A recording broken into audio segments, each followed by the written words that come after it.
الرحمن الرحيم الحمد لله رب العالمين له الحمد والحسن والثناء الجميل وأشهد أن لا إله إلا الله ملك الحق المبين وأن أصدق الحديث كتاب الله وخير الهدي هدي محمد صلى الله عليه وسلم وشر الأمور محدثاتها وكل محدثة بدعة وكل بدعة ضلالة وكل ضلالة في النار. قال الله تبارك وتعالى جنات عدن مفتحة لهم الأبواب رب اشرح لي صدري ويسر لي أمري واحلل عقدة من لساني يفقهوا قولي. اللهم لا علم لنا إلا ما علمتنا إنك أنت العليم الحكيم. اللهم علمنا ما ينفعنا وانفعنا بما علمتنا وزدنا علما. The Prophet sallallahu alaihi wasallam in a very powerful hadith says to us, حُجِبَتِ النَّارُ بِالشَّهَوَاتِ وَحُجِبَتِ الْجَنَّةِ بِالْمَكَارِهِ. That Jahannam is surrounded by shahawat and desires, and Jannah is surrounded by difficulties. And what does that mean is, if a person wants to enter Jahannam, then all he has to do is just fulfill his internal desires. Whatever he feels like doing, he just does it. He has no regards in regards to the hukum of Allah and His Messenger alayhi salatu wassalam. But when it comes to Jannah, a place like Jannah, it's very difficult to follow the commandments of Allah and His Messenger alayhi salatu wasalam and to be from amongst the dwellers of Jannah. Allah Azza wa Jal, when He speaks about Jannah within the Quran, He says, جَنَّاتِ عَدْنٍ مُفَتَّحَةً لَهُمُ الْأَبْوَابِ. For the dwellers of Jannah, مُفَتَّحَةً لَهُمُ الْأَبْوَابِ, the doors have already been opened for them. You know, when you have a guest come to your house, if you want to make it easy for them to enter and not ring the doorbell and knock on the door, then you just leave the door open. But to make it even easier for them, if you were to tell your child, hey, go to the door and just hold the door open for them so that when they come, they feel welcomed. Allah Azza wa Jal says, مُفَتَّحَةً لَهُمُ الْأَبْوَابِ. It is held open for those people so that they can enter the doors very easily. In the next surah, where Allah Azza wa Jal speaks about the dwellers of Jahannam and Jannah, He says, وَسِيقَ الَّذِينَ كَفَرُوا إِلَى جَهَنَّمَ زُمَرًا. The dwellers of Jahannam, wasiqa, they will be rushed, zumara, in groups. حَتَّى إِذَا جَاءُوهَا فُتِحَتْ أَبْوَابُهَا. When they finally come, and may Allah Azza wa Jal protect us from the hellfire, everyone say Ameen.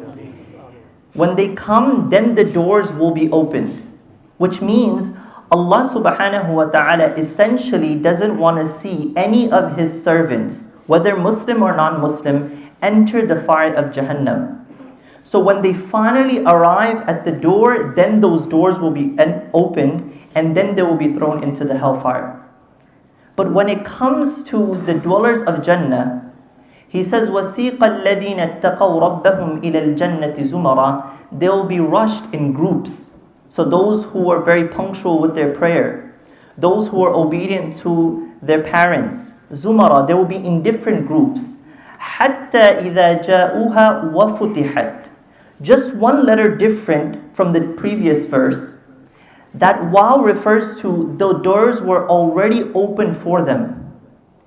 Those doors were already waiting for them. Those doors are waiting to welcome them into Jannah.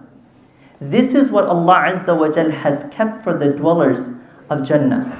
And I'd like just to share a few verses where throughout the Quran Allah Azza wa Jal speaks about Jannah. أَنَّ لَهُمْ جَنَّاتٍ تَجْرِي مِن تَحْتِهَا الْأَنْهَارِ. He speaks about the rivers of Jannah. He speaks about the oceans of Jannah, the gardens of Jannah.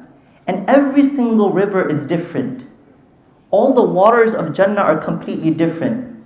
You know, when you and I go on vacations, if you go to Miami Beach, or if you go to California, or even if you travel to Bali in Thailand, the water is still all the same. But the water and the rivers of Jannah are completely different. The view, the gardens of Jannah are completely different. Every single garden has a different taste to it. The fruits of Jannah are completely different. Every single bite that you take is more pleasing and more tasty than the previous bite. You know, Allah Azza wa Jal in Surah Al-Baqarah, He says, قَالُوا هَذَا الَّذِي رُزِقْنَا مِن قَبْلِ. We all have fruits that we dislike. Someone maybe doesn't like coconut, someone doesn't like jackfruit. And your parents maybe tell you to eat the fruit. You're like, I'm not interested. Some people don't like bananas. They say it has a smell. So you will see that same fruit that you disliked in this dunya, and you will say, قَالُوا هَذَا الَّذِي رُزِقْنَا مِن قَبْلِ. I had this before. This doesn't taste good. But then because it's Jannah, you say, let me just test this out. Let me just try it out. And the moment you take that bite, the moment you try it out, you're going to say, whoa, this is a whole different ball game. This tastes completely different. It's not like the dunya.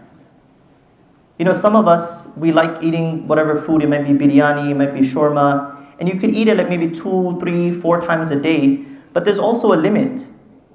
But when it comes to Jannah, there is no limit. You will never get tired of whatever you have in Jannah.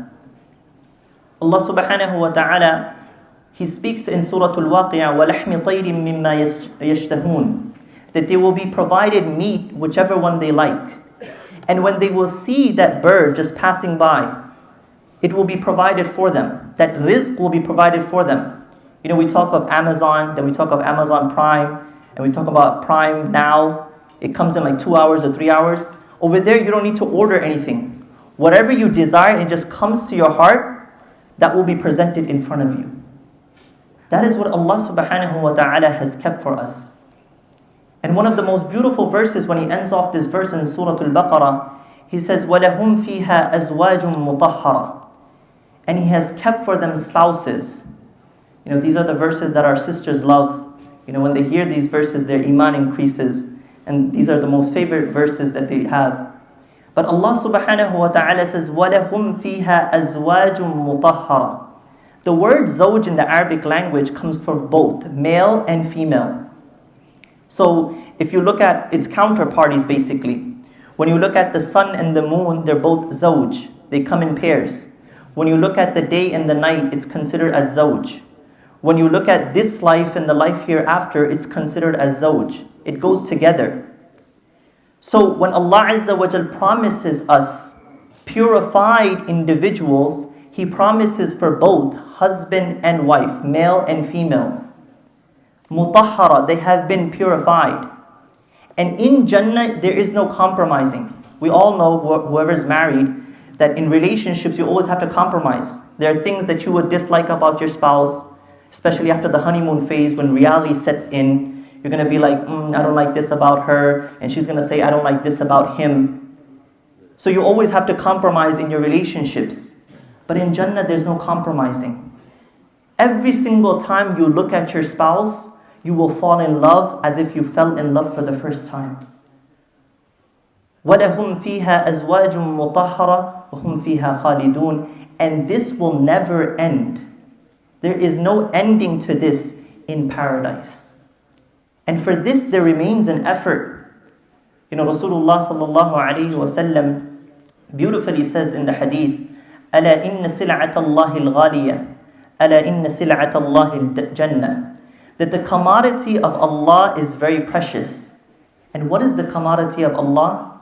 Allah Azza wa Jal has kept Jannah for every single one of us. However, you and I have to work towards that. It's not going to be attained easy. May Allah Azza wa Jal give us the ability to be amongst the dwellers of Jannah, and give us the capacity and the ability to do those actions that will make us amongst the dwellers of Jannah. Allahumma ameen. Allahumma ja'alna min ahli Jannah.